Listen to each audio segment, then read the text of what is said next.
On 27th April, Saturday, I'm hosting an event in Pondicherry. The event will be inside Pondicherry city. Those desirous of meeting me can contact the WhatsApp number below or drop an email at the email given below. See you in Pondicherry. Hi everyone, welcome back to Be Rich. Since I had Sashwath with me at the studio, I thought I'll tax him and finish him for the day. All his mental energy at least, and get video out of him for you guys before he heads back to college to finish his final semester. And as we were off camera, we were discussing about Warren Buffett. As always, we spent time talking about Buffett and Buffett's ideas because he's a big influence in my life and especially Shashwath's life, thanks to my brother. And we were remembering stories about Warren. And one particular story was of great interest to me. And I thought, since it was of interest to me, it should be of interest to you. And I'll ask Shashwath to share it with you. And then we can discuss it further as we get into the video. There you go, Shashwath. Set up. Yeah. One of Warren Buffett's key lessons is once bitten, twice shy. And another key lesson is that when you see someone else get bitten, then you should be thrice as shy. So the idea behind this is that you don't get involved with people who you should be wary of, or you ought to be wary of, because of events which have happened in the past, transpired in the past, or events which you yourself have witnessed happening to you. Or involving you. So this is something Warren Buffett lives by. He only gets into business with people who he really trusts completely, and he believes to have good morals and good character.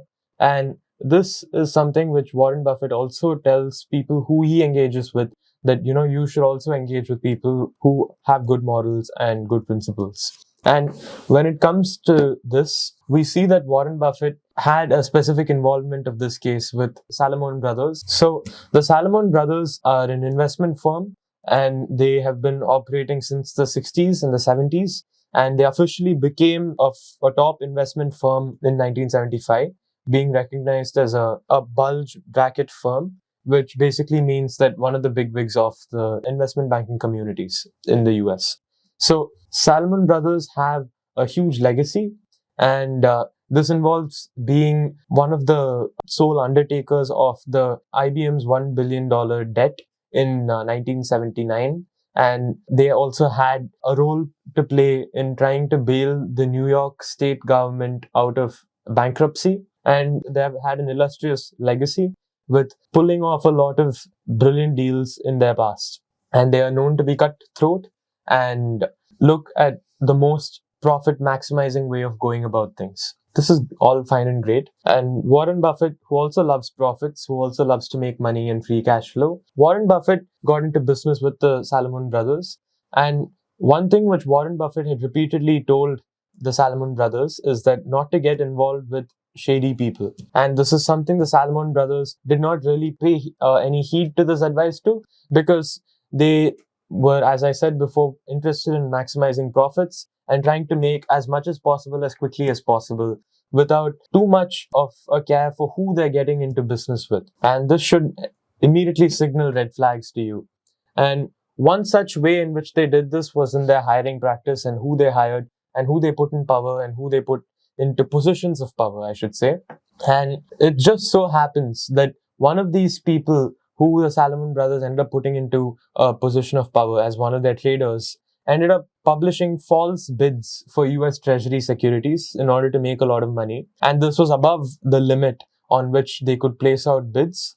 And the Salomon Brothers had to pay out $191 million as a fine for this. And they had to set away $100 million for damages to whoever may have been damaged due to this action. And the individual Paul Moser, who was the trader, had to face 4 months in jail, and he was fined $30,000. And now keep in mind, $190 million in the 1990s is a huge sum of money. I mean, $190 million even today is a huge sum of money, but it was a bigger sum of money then. And Paul Moser was fined $30,000, which is also a huge sum of money. And I think the fact that they were fined for such a huge amount basically sent shockwaves through the investment banking community. And Warren Buffett had to temporarily step in as CEO, and he had to take the reins as chairman and CEO of the firm. And finally, it ended up getting bought out by the Travelers Group in 1997, after which it made its way into the Citigroup And very recently, the US Patent Office declared that their patent on the Salomon brothers ended up expiring. So in 2022, ex-employees ended up taking over the name and trying to revive the Salomon brothers. And that's where it stands today. But the lesson we get from it is that do not get into business with those who you do not trust. If there's even an ounce of information pointing towards the idea that this person may be a little shadier than you expected, then maybe consider not getting into business with them, is what Warren Buffett would advise you. What do you think about this? This is very famous. Maya Angelou, that famous poet, said, which line which I remember, which is, when someone shows you who they are, believe them the first time. And Warren Buffett always believes this to be true. If someone, the first meeting, when you're having a business meeting with someone, or even, for example, you join a company and the first meeting you have with your new boss, something sets you off that something is wrong. Believe your instinct, something is wrong. And you're better off to walk away from it, that business opportunity or even the opportunity to work for someone, if their integrity is in question, because you'll be better for it. These things are a slippery slope. Once you start sliding down these slippery slopes, before you know it, you won't even know who you are anymore. And it's happened to many people I know. And it's very easy when it's enticed with the ends meets the goals are sacrosanct to you, that you are ready to sacrifice anything to achieve your goal is what is important. Then you'll be hard pressed to hold on to your integrity. Don't live into those boxes, because end of the day, we can't take anything with us when we go. We leave everything in this world as we come into this world. We didn't bring anything with us. So what you can have is peace of mind. And when your integrity is intact, you will have peace of mind and you will sleep better. Money will not help you sleep better. No matter what great business acquisitions you do, it will not help you sleep better. But having your integrity in your hand will always help you sleep better. And that's what Warren has repeatedly said. Don't be impatient to make money. Look at it as a long term. Take time to grow your investments. And you're planning to invest in a company, the promoter, their integrity is paramount. That's why Anand also, he keeps repeatedly saying why he has issues with certain companies and certain promoters in India, because they have repeatedly shown their true colors.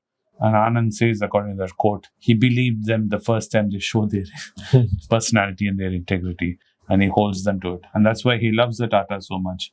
Say what you may say, but they've always been fair and kind to their investors. Anything else you want to add further, Sashwath? No, I just want to add that this also applies to real life, where your personal life, it's always important to make sure that you have your own best interests in your mind. And you don't want to get into, interactions with people who you may find to be shady. And this may lead to a lot of problems down the line. Warren Buffett is not just an investor. He also has life advice for us. True. And Charlie was one of the great souls who had always offered pearls of wisdom, especially when it comes to personal life. Thanks for watching the videos, guys. I hope you enjoyed it. It was great having Sashwath back in the studio. Please do comment down below how much you enjoyed having Sashwath here, so I can encourage him to come and join us again. Thank you, and see you in the next one soon. Bye. It's a great privilege and honor that so many of you in thousands have subscribed to my channel and have supported me. I have written 2 books in English, The Alchemy of Money and Ordinary Stocks, Extraordinary Profits. These books are published by us and are ready. If you want to procure a copy, send us a message to the WhatsApp number given below and my team would respond to you. If you want an Amazon Kindle copy, you can click the link below. Finally, those who wish to consult with me can send a mail to berichenglish@gmail.com. Once again, I thank you for your support. If you like this video, press the subscribe button of my channel, hit the like button and turn on the bell notification.